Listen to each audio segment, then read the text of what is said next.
quer que tenha sido o pai da doença, a mãe foi sempre uma alimentação deficiente. Este é um provérbio chinês. Na verdade, o pai desconhecido são as nossas emoções, os nossos pensamentos ou um histórico genético que nem sempre é levado em consideração quando tratamos um sintoma.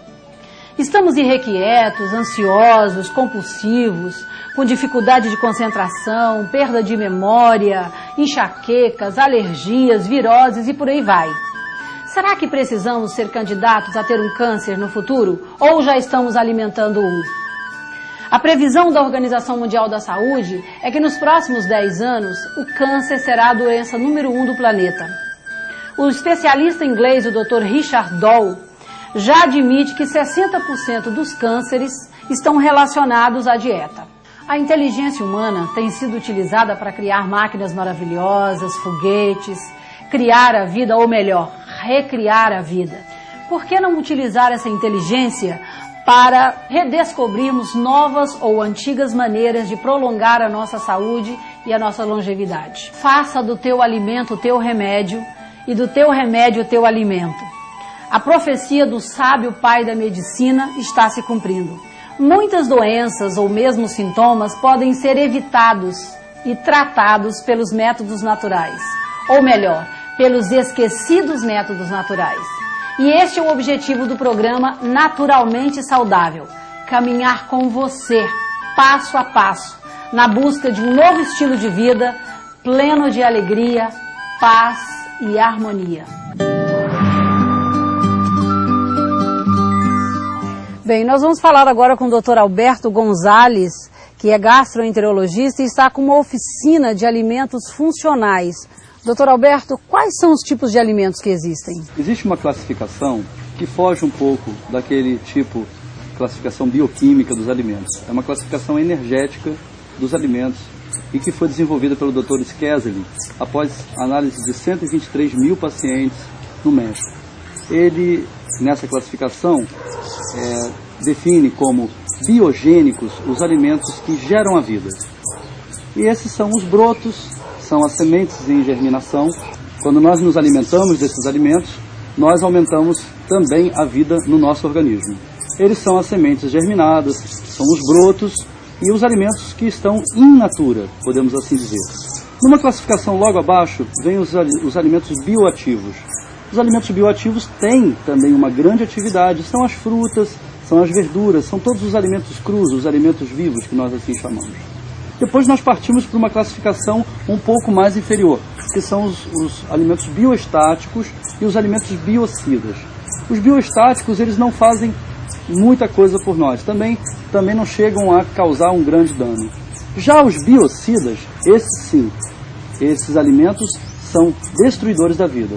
São liderados pelo açúcar, que é o grande mal que nós temos presente hoje na nossa sociedade, e vários outros alimentos que contêm uma série de conservantes químicos, alimentos que foram irradiados, alimentos que foram processados, alimentos que foram transformados pela mão humana.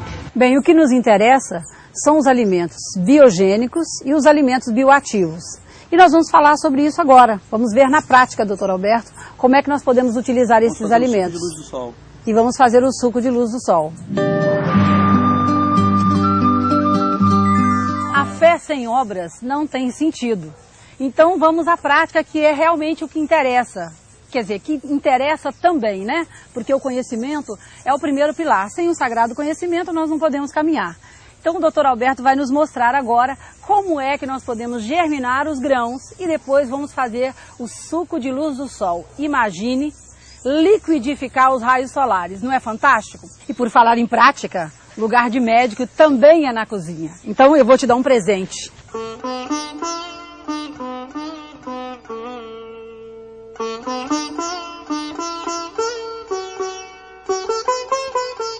E nós vamos agora ao primeiro passo para germinarmos os grãos. Qual é o primeiro passo, doutor Alberto? Os grãos estão guardados dentro de um vidro e a gente vai tirar uma medida desses grãos. Nós vamos colocar um pouquinho deles numa cumbuquinha que nós possamos compreender como a nossa medida. Isso aqui serve para 2 pessoas para fazer um belo suco. E nós botamos dentro de uma tigela. Uma tigela de pirex, uma tigela de vidro, podemos dar preferência. E depois disso nós fazemos o gesto simples, bíblico, antigo, milenar, de pôr a semente para germinar. O tempo que a semente ficar dentro d'água é o tempo suficiente para que ela desperte, para que todas as energias que estavam presas nela entrem em processo de explosão, de germinação. Normalmente esse período são 12 horas, são 8 horas, não é? 8 horas, o tempo que a gente vai dormir, a semente acorda. No dia seguinte, nós pegamos essa semente que estava dentro d'água e nós simplesmente tiramos a água e deixamos ela em uma peneirinha como essa. E como essa peneirinha cabe direitinho dentro desse pirex, ele pode ficar sobre uma superfície da cozinha. E fica destampado assim? Não? Destampado. Pegando ar. Então os ingredientes é água e ar. Água e ar. Isso. Como Jesus Cristo dizia, deixai que os anjos da água abençoem vossas sementes. Depois deixai que os anjos do ar abençoem essas sementes. E quanto tempo depois ela começa a colocar o narizinho para fora, isto é, a germinar? Está aqui nesse momento. A partir do dia seguinte, o narizinho dela, o ponto de germinação começa a acontecer. Nós temos aqui, ela até já está um pouco germinada demais. Essa aqui já tem 1 dia e meio de germinação. Tá? Então essa semente está no ponto para a gente fazer um belo suco de luz do sol. A luz do sol que está presa dentro, armazenada dentro das células vivas dessa semente. Todas as sementes podem ser germinadas? Olha, eu já calculei, na minha casa entra ao redor de 36 sementes diferentes. Quais são as mais comuns? Olha, as mais comuns são o trigo, como cereal, várias leguminosas, o grão de bico, as lentilhas, o amendoim. O girassol, que é maravilhoso. O girassol é uma semente, a gente deve dar muito valor às sementes. A linhaça é uma semente, o alpiste, que os passarinhos tanto gostam, também é uma semente. E as sementes têm óleos essenciais importantíssimos para a nossa função cerebral. Isso, e também para o fortalecimento do nosso sistema imunológico. Bem, doutor Alberto, quais são os ingredientes essenciais para o suco? Bom, primeiro a gente tem que gerar a água do suco. A água do suco vai sair do pepino e da maçã. A semente germinada, que a gente já falou, e as verduras orgânicas, que são a parte principal desse suco, eu vou explicar por quê. E isso aqui é o quê?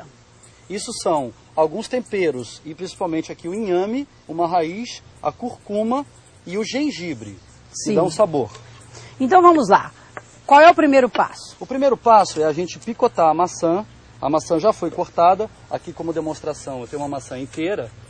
Então a gente corta a maçã e retira a semente e um pouquinho do que está aqui na ponta. É importante comprar maçãs de procedência garantida para que elas não contenham fungos. Então nós picotamos essa maçã e colocamos ela dentro do liquidificador. Imediatamente a gente vai usar o liquidificador em velocidade lenta.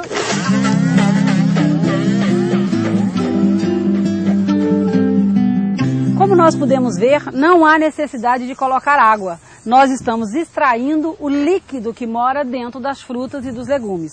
E agora nós vamos ao próximo passo. O próximo passo é adicionar para o nosso suco as verduras orgânicas.